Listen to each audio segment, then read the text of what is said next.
When you say yes to others, make sure you are not saying no to yourself. Paulo Coelho There it is again. Another person asks me for help. There's a sharp pull inside of me to stop what I am doing and give. And the internal struggle comes up. I should just say yes and help them.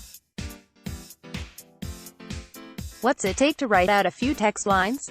An extra phone call? It's not so bad, I tell myself. You are, after all, a caregiver.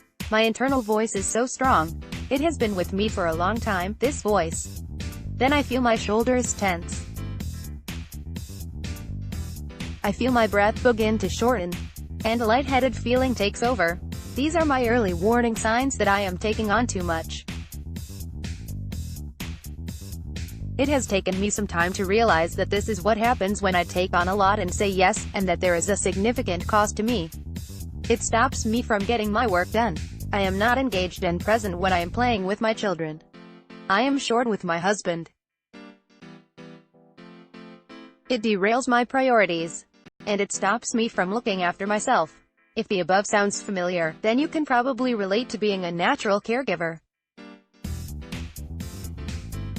Perhaps you are someone who seeks approval from other people.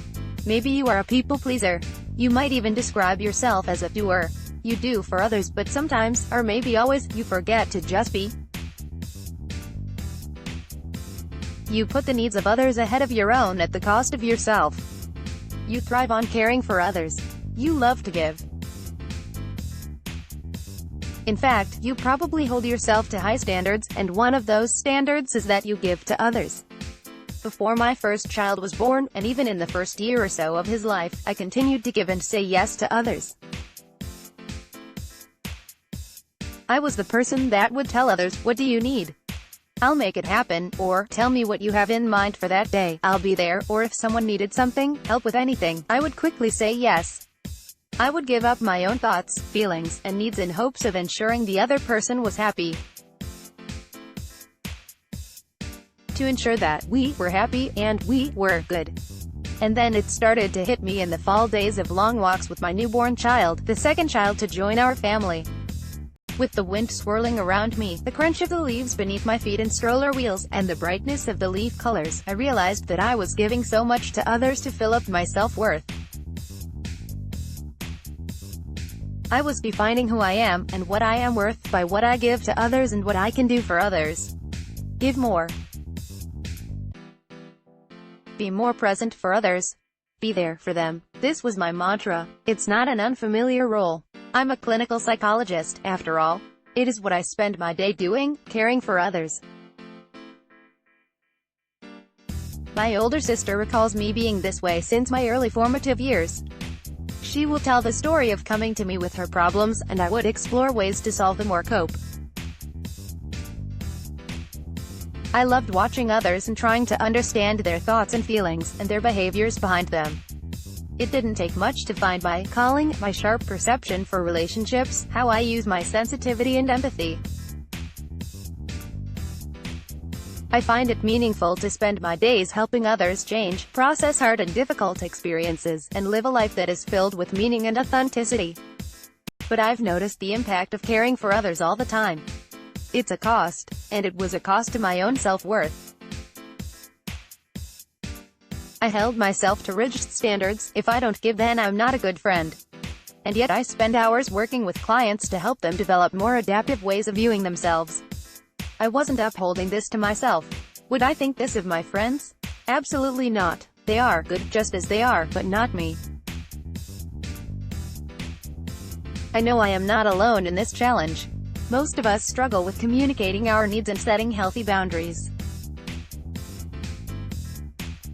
And many of us need to explore the role of caregiving, what it does for us, and how we can find other ways to build our sense of self.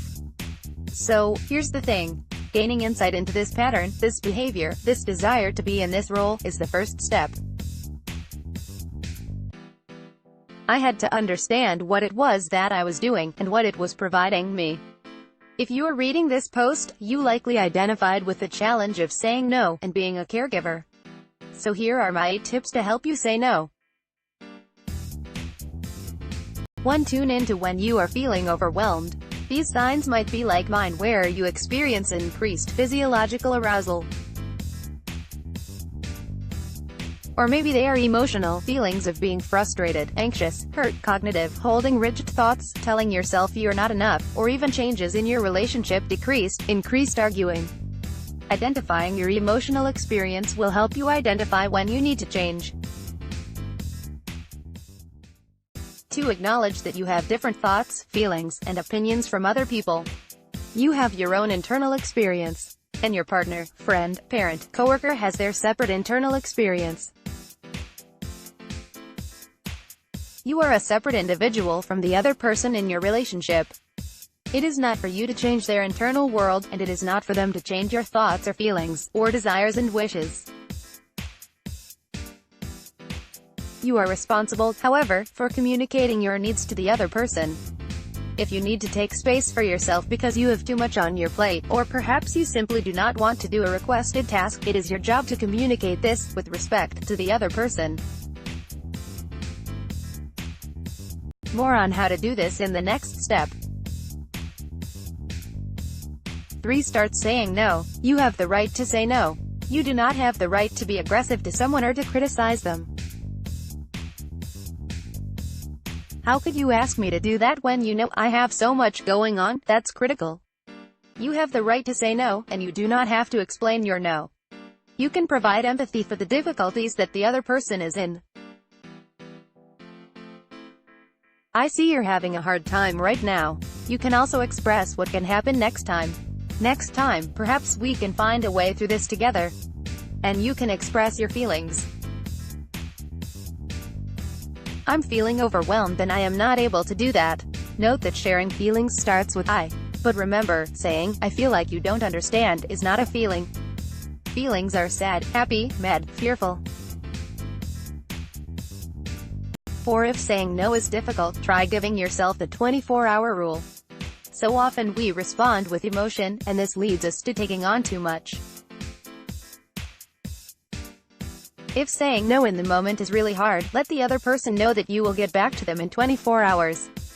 Or, if the request comes through an email and it's not urgent, allow yourself a day to reflect on what it is that the request entails and how this would impact you professionally and personally. Remember, we often overestimate what we can get done in a day, or even a year. 5. Maintain your boundary. If you start to assert yourself and begin to say no and then you change your mind, others learn to not take your no seriously. This isn't anyone's fault. We all do this at times, we all have our own motivation for asking for help. A boss asking you to stay overtime to help with a project. Or asking you to take on more work. A partner wanting you to complete a task in the home. Helping a friend, saying no and being a broken record, unfortunately I am not able to at this time, over and over again can help you hold that boundary. 6. Challenge the internal dialogue or bring acceptance to it. If you hold yourself to a standard that you need to help others, try finding other ways of viewing your no. Does being a good friend mean that you have to always give? This would be what cognitive therapists view as all or nothing thinking. Can you try living in the gray? Shift perspectives. What would you tell a friend if they were struggling to say no? Or maybe you are using emotional reasoning. You feel bad, so you tell yourself you are bad. What other ways do you show up as a significant other? Challenge that old dialogue. And if you continue to struggle, perhaps try bringing a stance of acceptance to this old internal dialogue. I bet it has been with you for a long time. And I challenge you to ask others if they have the same dialogue. 7. Give yourself permission to struggle. This will not change overnight. You will feel guilty, and it will be hard. The best way to address guilt is to do exactly what it is that you feel guilty about. Feeling guilty for saying no?